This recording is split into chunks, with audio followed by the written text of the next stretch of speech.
అన్యాయం విర్రవీగుతున్నప్పుడు అతను ప్రశ్నిస్తాడు. అరాచకం రాజ్యమెలుతున్నప్పుడు అతను గర్జిస్తాడు.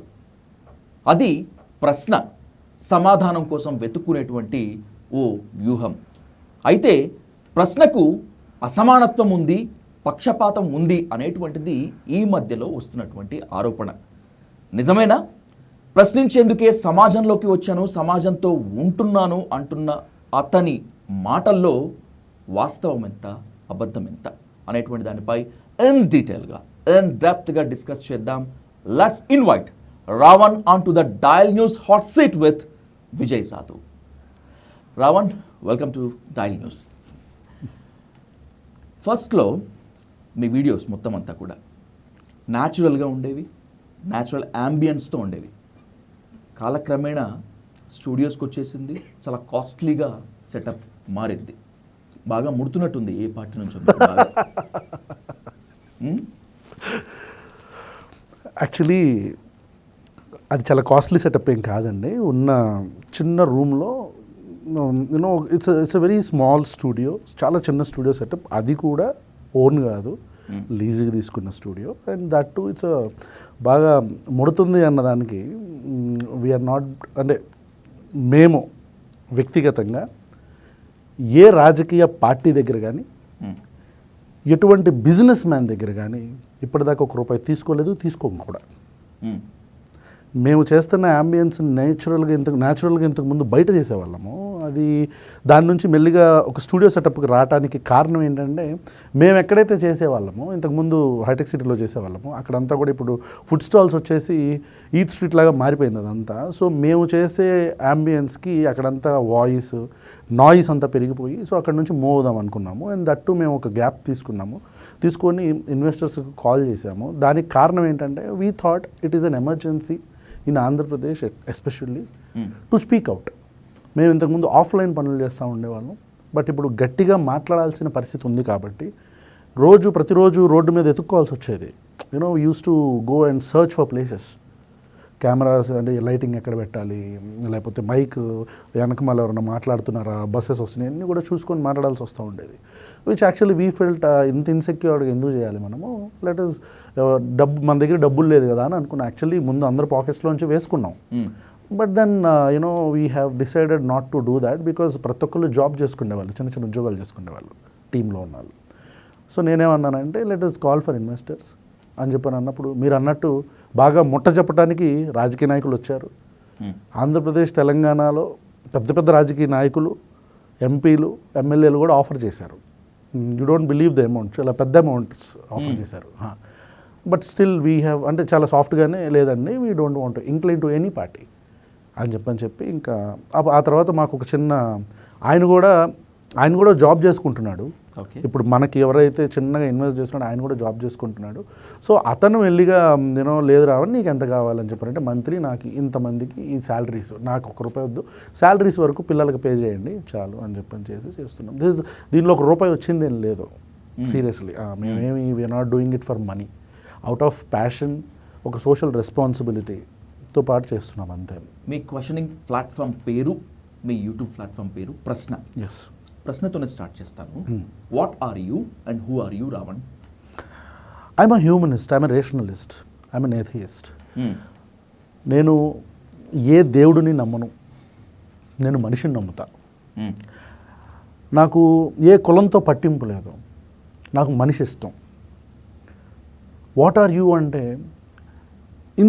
ఇన్ సింపుల్ వర్డ్స్ చెప్పాలంటే, ఐఎమ్ అ రాడికల్ ఫెమినిస్ట్ అనుకోండి. In that you can see a humanist, మానవవాదిని చూడొచ్చు, వేర్ మతాలు, కులాలు, ప్రాంతాలు, వర్ణాలు, వర్గాలుగా విడిపోయిన ఈ సమాజంలో మీరందరూ ఒక మతంతోనో, ఒక కులంతోనో, ఒక ప్రాంతంతోనో విడిపోయిన వాళ్ళు కాదు, మీరందరూ మనుషులు అని చెప్తూ ఆ సిద్ధాంతాన్నే ఫాలో అయ్యే వ్యక్తిని నేను. ఫెమినిజం విన్నాను, ఈ రాడికల్ ఫెమినిజం ఏంటి?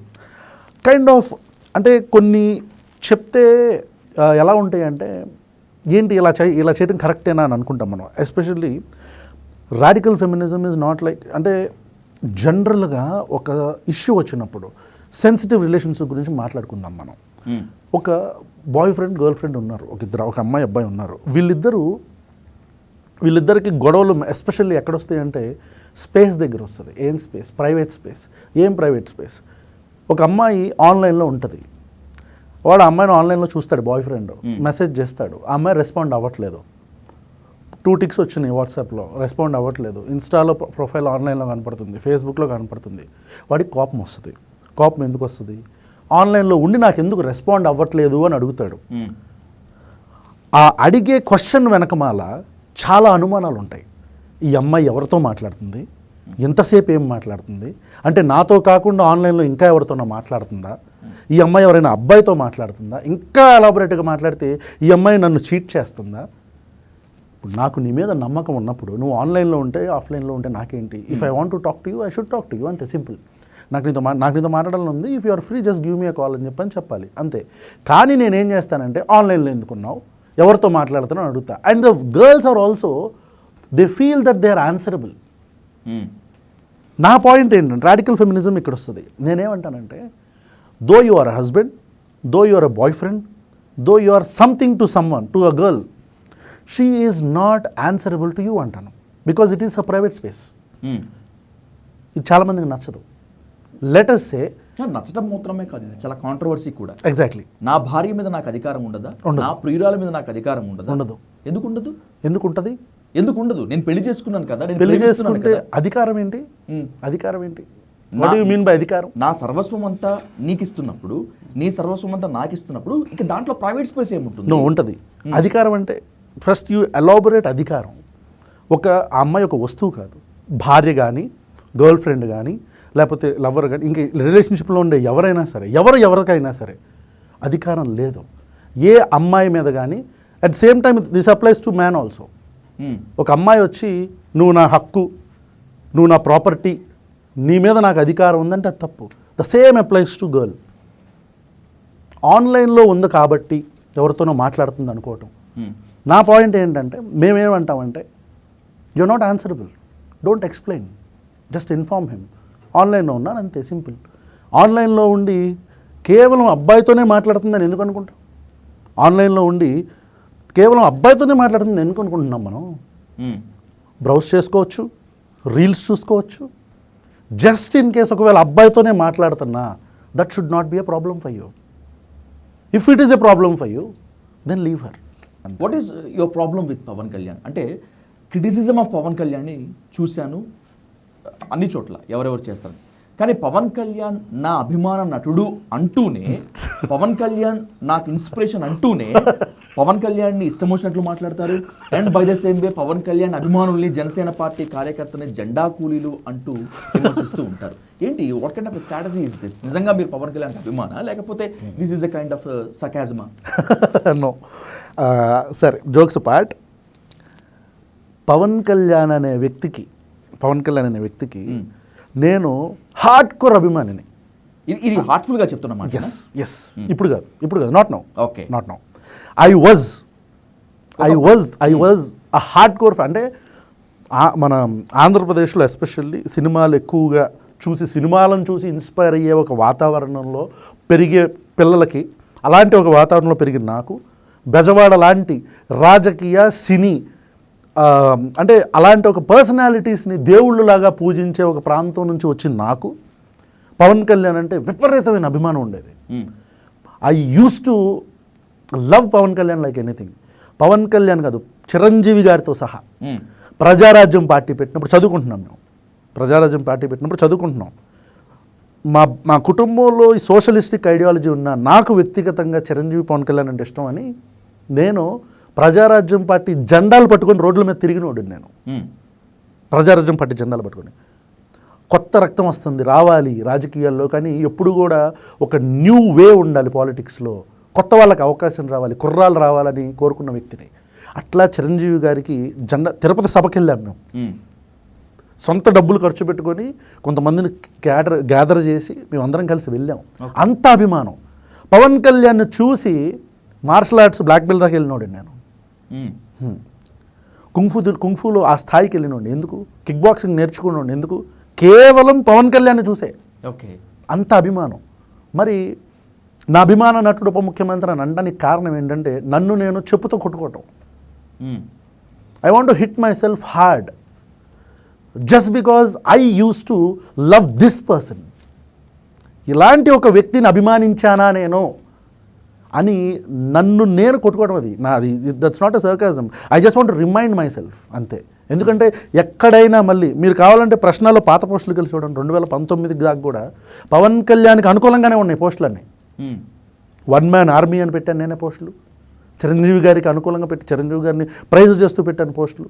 మరి ఇదంతా కూడా ఎందుకు పోయింది అంటే దానికి కారణం కూడా పవన్ కళ్యాణే.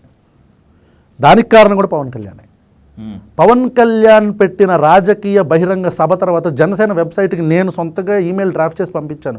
ఈమెయిల్ కాదు, వాళ్ళకు ఒక కామెంట్ సెక్షన్ ఉండేది, దాంట్లో ఒక ట్యాబ్ ఉండేది మీ సలహాలు సూచనలని. దాంట్లో అన్నా ఇలా ఉండాలి పార్టీ, ఈ సిద్ధాంతాలను మనం ఫాలో అవ్వాలని పెట్టి పంపించినండి. అంటే అప్పుడు నమ్మే పవన్ కళ్యాణ్ని.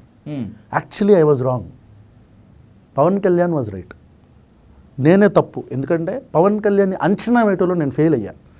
నేను కూడా ఒక సగటు మనిషిలాగా అరే మతాల ప్రస్తావన లేని రాజకీయం అంటున్నాడు, కులాలను కలుపుకునే రాజకీయ విధానం అంటున్నాడు, ఇలాంటి ఒక భావ సారూప్యత కలిగిన పార్టీ మన ఆంధ్రప్రదేశ్లో కావాలి కదా అనుకున్నా. కానీ యాక్చువల్లీ పవన్ కళ్యాణ్, నేను అర్థం చేసుకున్న పవన్ కళ్యాణ్ కాదు. Pawan Kalyan has a different strategy all together. So మీరు అడిగిన క్వశ్చన్కి yes, I was a fan of Pawan Kalyan, but not now. అంటే మీరు నమ్మిన సిద్ధాంతానికి, మీరు నమ్ముతున్న సిద్ధాంతానికి అనుగుణంగా లేడు కాబట్టి పవన్ కళ్యాణ్ పైన ఇంత ట్రోల్ చేస్తున్నారా, ఇంతగా ఆయన్ని రప్చర్ చేస్తున్నారా, లేకపోతే ఇంకేదన్నా నచ్చలేదా పవన్ కళ్యాణ్లో? లేదు. ఇప్పుడు తెలుగుదేశం పార్టీ ఉందిగా, తెలుగుదేశం పార్టీ కూడా నేను అనుకున్న సిద్ధాంతానికి ఏం లేదుగా. వైఎస్ఆర్సీపీ కూడా ఉందిగా, బీఆర్ఎస్ ఉంది, కాంగ్రెస్ ఉంది. కానీ పవన్ కళ్యాణ్ ఎందుకు అంటున్నావు?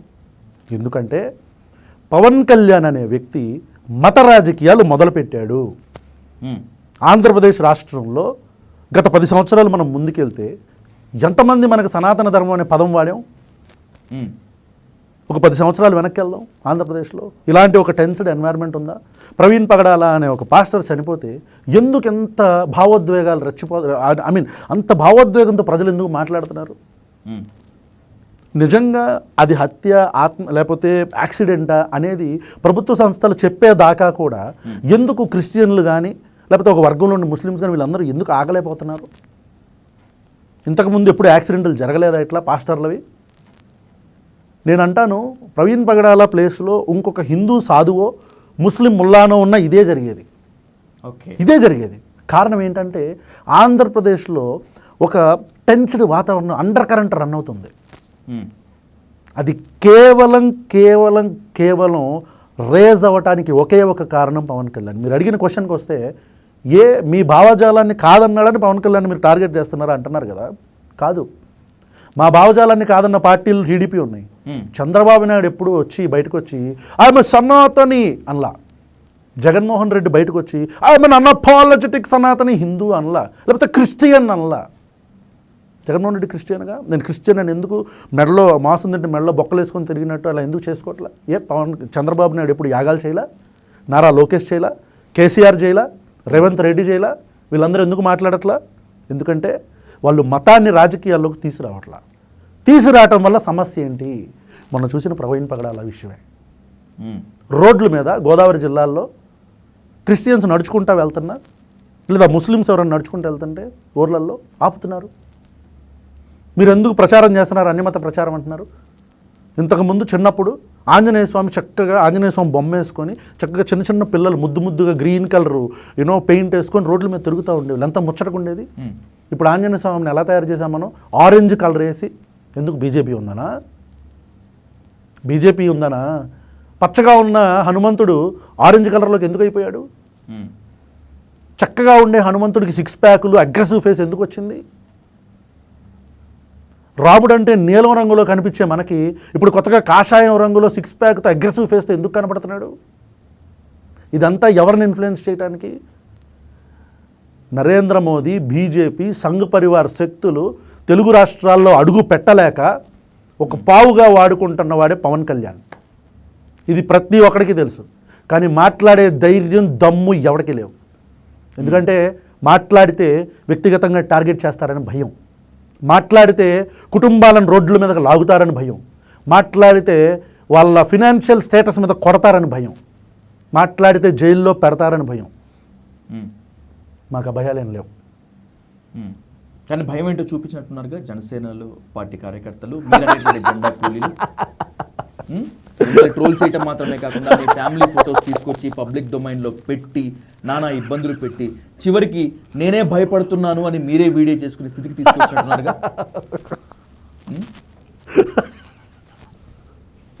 I'll tell you. అంటే భయపడినోడు బేసిక్గా భయపడ్డాడు అని అనడానికి నిదర్శనం ఏంటి?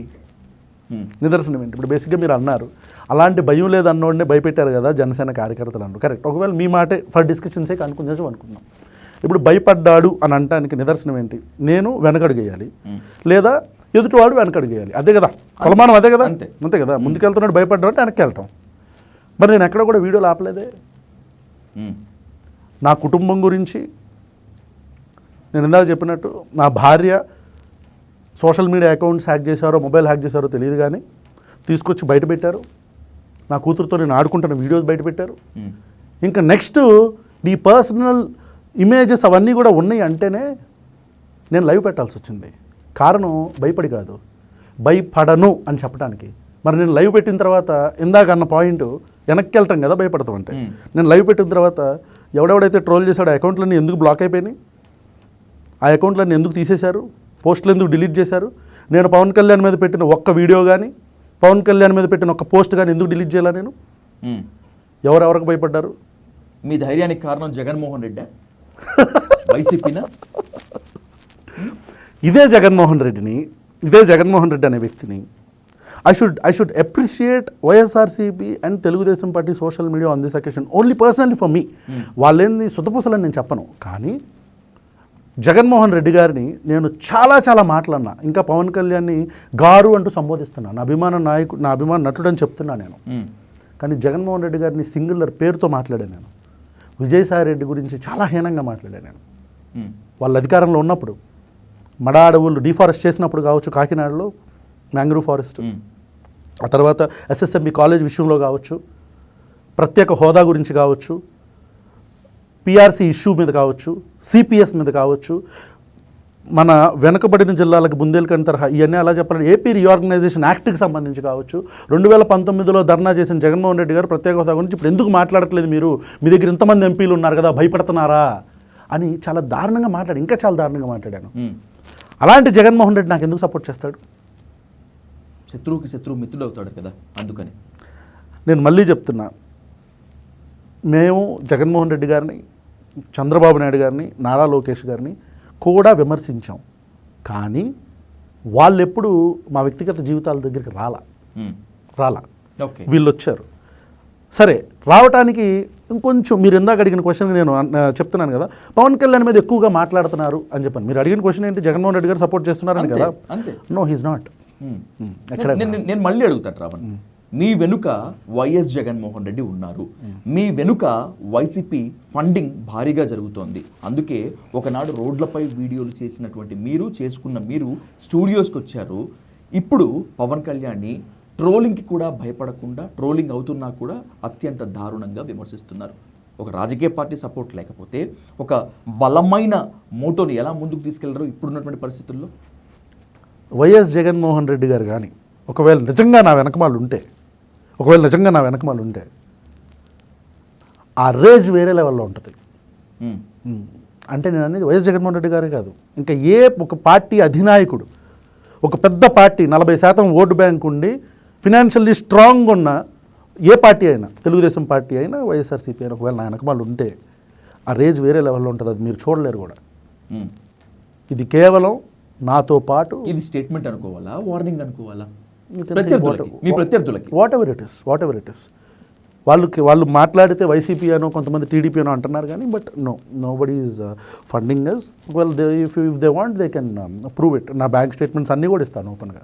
రేపు రాబోయే రోజుల్లో బహుశా ఇదే కనుక మీ సవాల్ అని అనుకుంటే, రాబోయే రోజుల్లో ఇదిగో ప్రశ్న ఛానల్కు, రావణ్కు వైసీపీ ఇలా ఫండింగ్ చేస్తోంది అని కొన్ని ఆధారాలు బయటకు వస్తే, లేదా మరొకరు ఒక రాజకీయ పార్టీ ఇదిగో ఇతన్ని ముందుకు నడిపిస్తున్నారు అగైనెస్ట్ ఆఫ్ పవన్ కళ్యాణ్ అని కనుక వస్తే ఏం చేస్తారు అప్పుడు మీరు?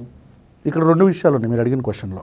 ఒకటి, ఫినాన్షియల్గా సపోర్ట్ చేస్తున్నారా లేదంటే కాంటాక్ట్లో ఉన్నారా? మీ క్వశ్చన్ ఏంటి? ఫినాన్షియల్గా సపోర్ట్ చేయడం అంటే ఫినాన్షియల్గా, ఎందుకంటే కాంటాక్ట్లో ఉండటం అనేది మెయిన్ మోటో ఫినాన్షియల్గా కాబట్టి let's stick on to the financial. ఎందుకంటే కాంటాక్ట్ ఉండటం అంటే నాకు జనసేన డేటా జనసేన నేతలే ఇస్తారు. జనసేన గురించి మాట్లాడే మాటలు, టీడీపీ గురించి మాట్లాడంటే టీడీపీ దగ్గర నుంచే తీసుకుంటాను నేను డేటా. వైఎస్ఆర్సీపీ గురించి మాట్లాడాలంటే వైసీపీ సెల్ నుంచే వస్తుంది నాకు డేటా. సో అంటే అదేదో అఫీషియల్గా ఎవరు, I have my own contacts, sources. So వాటి నుంచి నేను తీసుకుంటాను. సో కాంటాక్ట్ ఉంది కాబట్టి ఇదిగోండి వీడు వీళ్ళతో మాట్లాడుతున్నాడు, వీడు వీళ్ళతో మాట్లాడుతున్నాడు, నేను జనసేన వాళ్ళతో మాట్లాడినవి కూడా ఉన్నాయి. That doesn't mean I'm taking financial support. కానీ ఫినాన్షియల్ సపోర్ట్ ఒకవేళ నేను వైసీపీ దగ్గర నుంచో టీడీపీ దగ్గర నుంచో జనసేన దగ్గర నుంచో తీసుకొని ఉండుంటే ఆ ఆధారాలు నిజంగా బయటకు వస్తే on the spot Prashna channel మూసేస్తా. We're on record Ravan. Yes, I'm on record. On the spot Prashna channel మూసేస్తా. Okay, on the spot. మీకు పవన్ కళ్యాణ్ అంటే ద్వేషమా లేకపోతే బీజేపీ అంటే ద్వేషమా? ఈ ఇద్దరంటే ద్వేషమా? మతోన్మాద రాజకీయాలు చేసే ఎవడైనా ద్వేషమే. అది పవన్ కళ్యాణ్, బీజేపీ, అసదుద్దీన్ ఓవైసీ, ఇంకా క్రిస్టియన్ జీసస్ క్రైస్ట్ పేర్లు చెప్పుకొని వచ్చే ఎవడైనా సరే, అది కేఏపాల్ అనుకుంటే ఇంకెవడైనా సరే, మతోన్మాద రాజకీయాలు చేసేవాళ్ళంటే ద్వేషం. రాజకీయం అంటే ఎలా ఉండాలి? రాజకీయం ఎలా చేయాలి? రాజకీయం అంటే ప్రజాసేవ. నా దృష్టిలో ప్రజలకు వీళ్ళు బాధ్యతగా వీళ్ళు పరిపాలించాలి ప్రజల్ని. వీళ్ళు ప్రజలకు ఇచ్చిన హామీలు కావచ్చు. మన భారతదేశంలో దాదాపు 60 నుంచి 70% మందికి ఇంకా సిగ్నేచర్ చేయడం రాదు విజయ్. అలాంటి ఒక ఇల్లిటరేట్ ఒక ఇల్లిటరేట్ పొజిషన్లో ఉంది మన భారతదేశం. అలాంటి ఒక భారతదేశంలో ఏం కావాలి? 80% మంది పేద ప్రజలు ఉన్న ఈ భారతదేశంలో 10% మాత్రమే middle class, below middle class ఉన్న మన భారతదేశంలో కేవలం ఒక నామినల్ పర్సంటేజ్లోనే మొత్తం భోగభాగ్యాలు అనుభవిస్తున్న ఈ భారతదేశంలో ప్రజలకు ఏం కావాలి? కనీస విద్య. కానీ మనం ఏం చేసాం?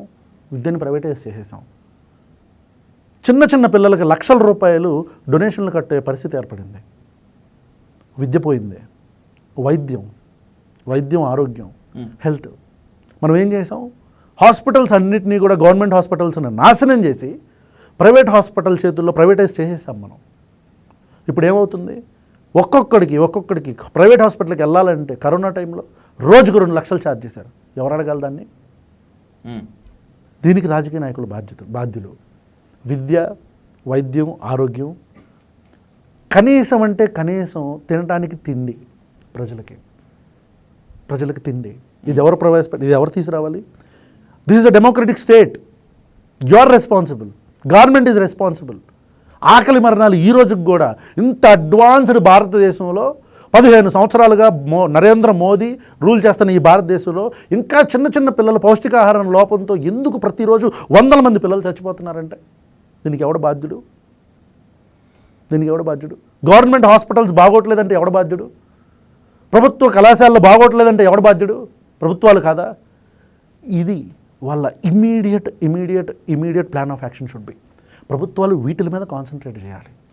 ఇప్పటికీ ఆదివాసీ గిరిజన ప్రాంతాల్లో ప్రెగ్నెంట్ విమెన్ ఇట్లా మోసుకుంటా తీసుకెళ్తారు. ఎందుకు? డోలీల మీద తీసుకెళ్తారు. ఎందుకు? అసలు ఆ పరిస్థితి వాళ్ళ కారణం, ఆ పరిస్థితులు వాళ్ళు ఉండటానికి కారణం ఎవరు? ప్రభుత్వాలు కదా. మీ పిల్లలకి చిన్న జ్వరాలు వస్తే పెద్ద హాస్పిటల్లో తీసుకెళ్ళి కూర్చోబెడతారే.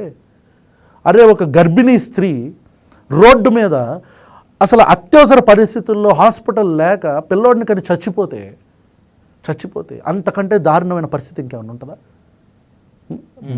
అంటే ఇలాంటి ఒక దారుణమైన పరిస్థితుల్లో రాష్ట్రాలు, దేశాలు ఉంటే, మన దేశం ఉంటే, రాజకీయ నాయకులు చేయాల్సింది వీళ్ళ గురించి పనులు చేయాలి వీళ్ళు.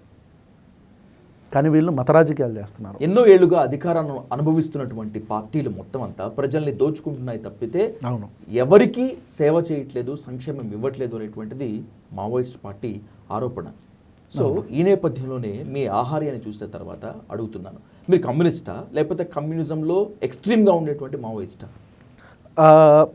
You can name whatever it is Vijay. Basically ఒక సోషలిస్ట్ ఐడియాలజీ ఉండే వ్యక్తిని నేను. అంటే నేను అదే భావజాలాలు తీసుకుంటే చాలా భావజాలాలకి మేము చాలా క్లోజ్గా ఉంటాం. నేను చాలా క్లోజ్గా ఉంటాను. May it be feminism, may it be socialism, may it be humanism, may it be ఏథియిజం.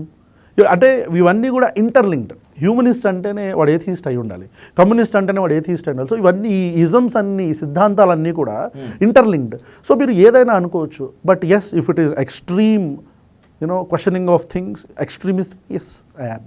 Me red colour scarf మిమ్మల్ని కమ్యూనిస్ట్గా చూపిస్తుందా లేకపోతే మావోయిస్ట్గా చూపిస్తుందా? ఈ రెండింటికన్నా మిన్నగా ఇంకేదన్నా ఉందా? Red colour scarf is something I'm wearing because I'm a left inclined person.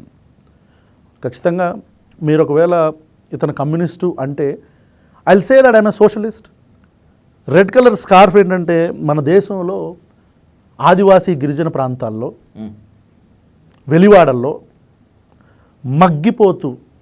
మగ్గిపోతూ కనీసం మనుషులుగా కూడా వాళ్ళకు గుర్తింపు లేక వాళ్ళు రోడ్డు మీదకు నడుచుకుంటా వస్తే వెలివాడల్లో నుంచి చొక్కాలు తీసి నడవాలని, చెప్పులు తీసి నడవాలని ఇప్పటికీ ఒక పిల్లాడు బుల్లెట్ వేసుకొని వెళ్తే రోడ్డు మీద, ఒక పిల్లాడు బుల్లెట్ వేసుకొని వెళ్తే అగ్రవర్ణాలు ఉండే రోడ్డు మీద నుంచి ఇప్పటికీ అతన్ని రోడ్డు మీద కట్టేసి మోకాల మీద కూర్చోపెట్టి మూత్రం పోసి, ఆ మూత్రం అతను ఎవరైతే అగ్రవర్ణాలు అంటున్నారో అతను చెప్పు తీసుకొని, అతని బూట్ తీసుకొని ఆ బూట్లో టాయిలెట్ పోసి, ఆ టాయిలెట్ని అతనితో తాపిచ్చి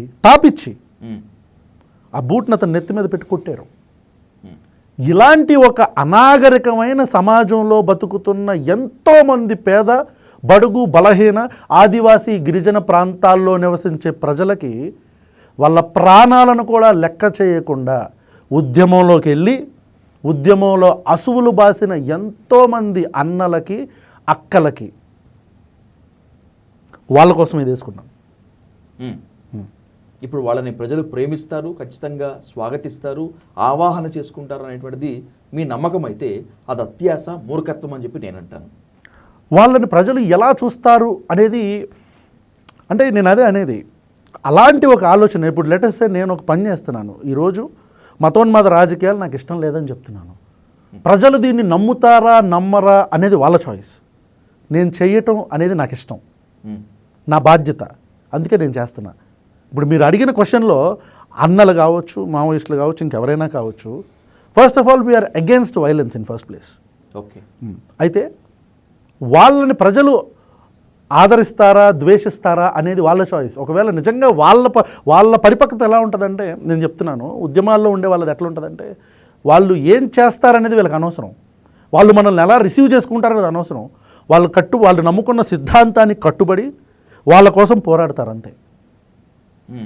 ఒకవేళ మీరు అన్నట్టు అది ప్రజలు విశ్వసిస్తారు అనేది మా మూర్ఖత్వం అని మీరు అనుకుంటే, నేను ప్రజలు విశ్వసిస్తారని నేను అనలా.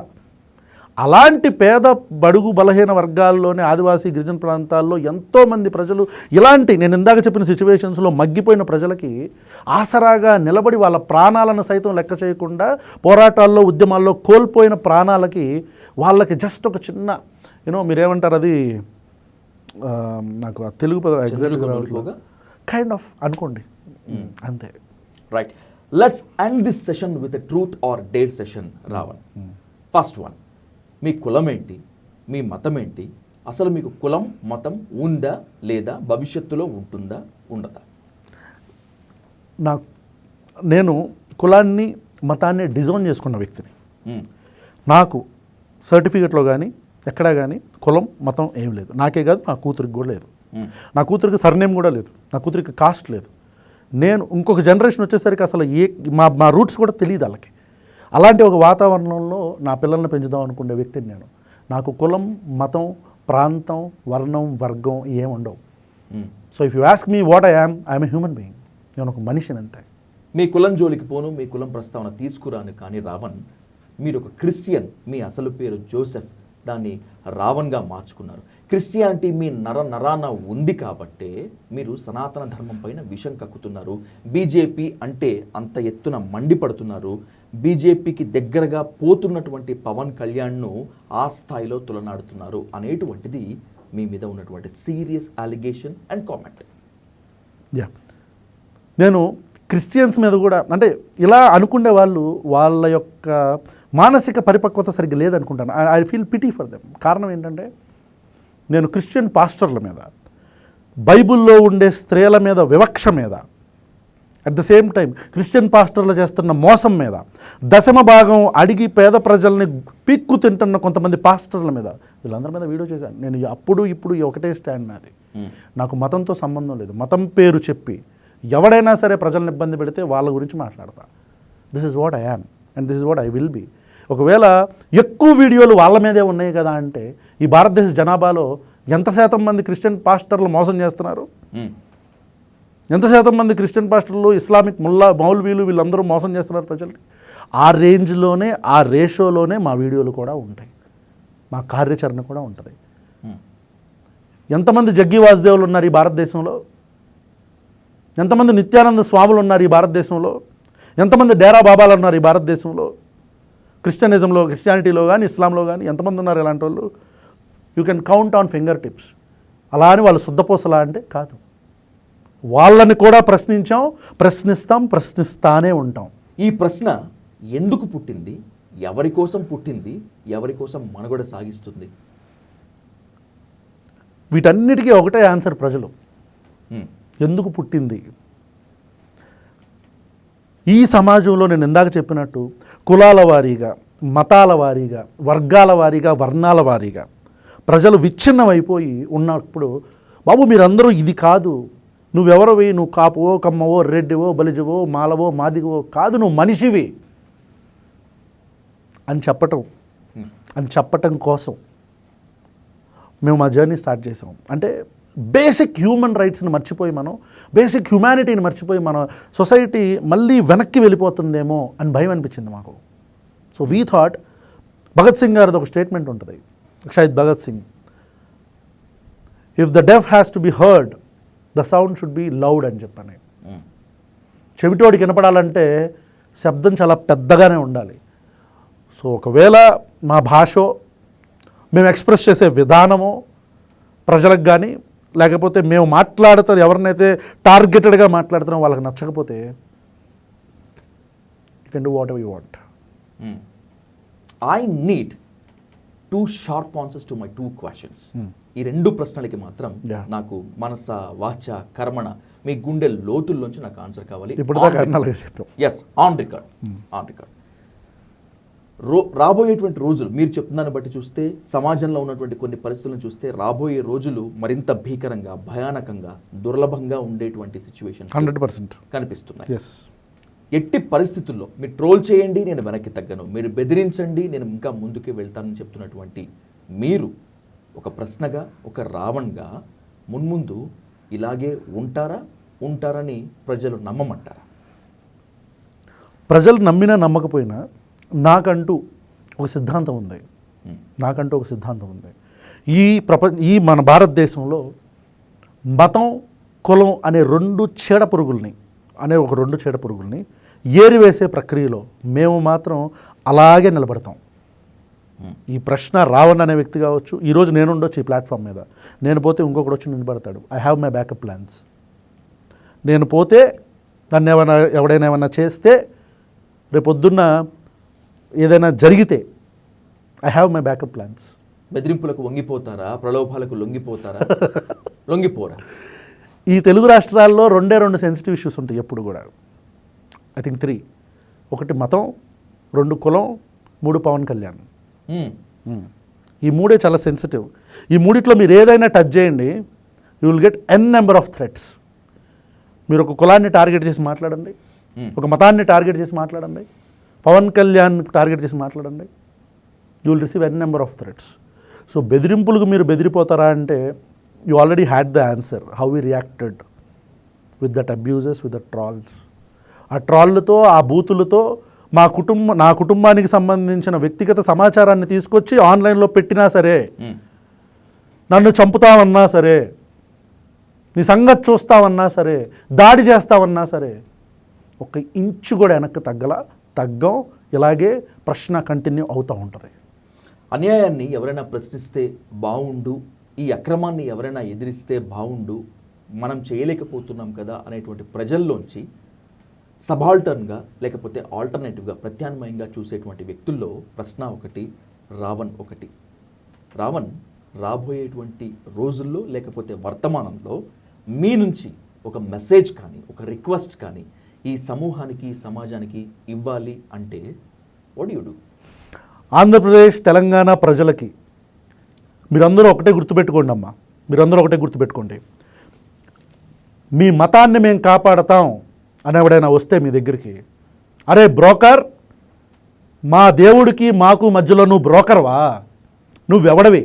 మా మతాన్ని కాపాడటానికి నువ్వెవడవి? 400 సంవత్సరాలు 200 సంవత్సరాలు బ్రిటిష్ ఎంపైర్ రూల్ చేసిన ఈ భారతదేశంలో కొన్ని వందల సంవత్సరాలు ముఘల్స్ అంటే ఇస్లామిక్ రూలర్స్ పాలించిన ఈ భారతదేశంలో ఆశ్చర్యకరంగా 2014 నుంచే సనాతన ధర్మం ప్రమాదంలో పడిపోయింది అని ఎవడైనా చెప్తే వాడిని ఇదే అడగండి, గల్లా పట్టుకొని అడగండి, కాలర్ పట్టుకొని అడగండి, అరే బ్రోకర్ నువ్వెవడోరా మాకు దేవుడికి మధ్యలో? నీకు మేము ఓట్లేసింది ఈ సొసైటీని డెవలప్ చేస్తావని, కనీస విద్య వైద్యం ఆరోగ్యం మాకు అందిస్తావని, మాకు ఇచ్చిన హామీలను నెరవేరుస్తావని నీకు ఓట్లేసాం. మధ్యలో బ్రోకర్ పనులు చేయొద్దని చెప్పండి. ఎవడైనా వచ్చి ఇతను మన క్రిస్టియను కాబట్టి ఇతనికి ఓట్లేయండి అని పాస్టర్ గాడైనా మాట్లాడితే, అరే బ్రోకర్, జీసస్ క్రైస్ట్కి మాకు నువ్వెవడోరా మధ్యలో? బ్రోకర్వా? ఆడవడరా మధ్యలో? బ్రోకరా? వాడికి ఓట్లేమని నువ్వు చెప్తున్నావేంట్రా? మేము చర్చ్కి వచ్చింది ఎందుకు వచ్చాం? మేము దేవుణ్ణి ప్రార్థించుకోవడానికి వచ్చిన చర్చిలో ఏం మాట్లాడుతున్నావు రాజకీయం నువ్వు అని అడగండి. This applies to Islam also. పావు గంట సేపు మీరు వెళ్ళిపోండి, పోలీసులను పక్కకి తప్పుకోమని చెప్పండి, ఈ దేశంలో ఏం జరిగిద్దో చూద్దామని బేరాలు పలికినోడు జైల్లో కూర్చున్నాడు. అలాంటి బేరాలు పలికేవాడు మాటలు ఒకవేళ మీరు వింటే, అరే బ్రోకర్, పావు గంట సేపు పోలీసులు పక్కెళ్తే ఏం చేద్దాం అనుకుంటున్నావురా? మా పిల్లల్ని తీసుకొచ్చి రోడ్ల మీద కూర్చోపెట్టాలా? నువ్వెందుకు వచ్చావు రాజకీయంలోకి? ఈ హైదరాబాద్లో పాత బస్తీలో మమ్మల్ని డెవలప్ చేద్దామని కదా. కానీ నువ్వు మాట్లాడుతున్న మాటలేంటి? అసలు మతం ఎందుకు వస్తుంది మధ్యలో అని అడగండి. ఎవడైనా వచ్చి కులం మతం ప్రాంతం పేర్ల మీద రాజకీయం చేస్తే బ్రోకర్ అని మాత్రమే మాట్లాడండి వాడితో. ఆంధ్రప్రదేశ్ ప్రజలారా, this high time, do not entertain filthy politics. ఈ మురికి రాజకీయాన్ని మతంలోకి దయచేసి వెళ్ళనీమాకండి. This an appeal. Thank you. కులం ఏదైనా, మతం ఏదైనా, వర్ణం ఏదైనా, వర్గం ఏదైనప్పటికీ కూడా మనమంతా మనుషులం, మనమంతా భారతీయులం అని చెప్తుంది ద ప్రియాంబుల్ ఆఫ్ కాన్స్టిట్యూషన్. రాజ్యాంగాన్ని నమ్ముకొని ప్రజల్లోకి వెళ్తున్నటువంటి మీరు, అన్యాయాన్ని అరాచకాన్ని ప్రశ్నిస్తున్నటువంటి మీరు, ప్రజల కోసం ఎప్పుడు ఇలాగే ఉండాలని కోరుకుంటున్నాం. అలా ఉండనప్పుడు ఖచ్చితంగా మళ్ళీ మిమ్మల్ని ప్రశ్నిస్తామని, ఇలాగే నిలదీస్తామని, ఇప్పుడు ఏ విధంగా అయితే ఆ హార్ట్ఫుల్గా స్వాగతించారో అప్పుడు కూడా ఇలాగే స్వాగతిస్తారని కోరుకుంటూ thanks for the nice interview and thanks for the nice time Ravan. Thank you Vijay. Thank you so much.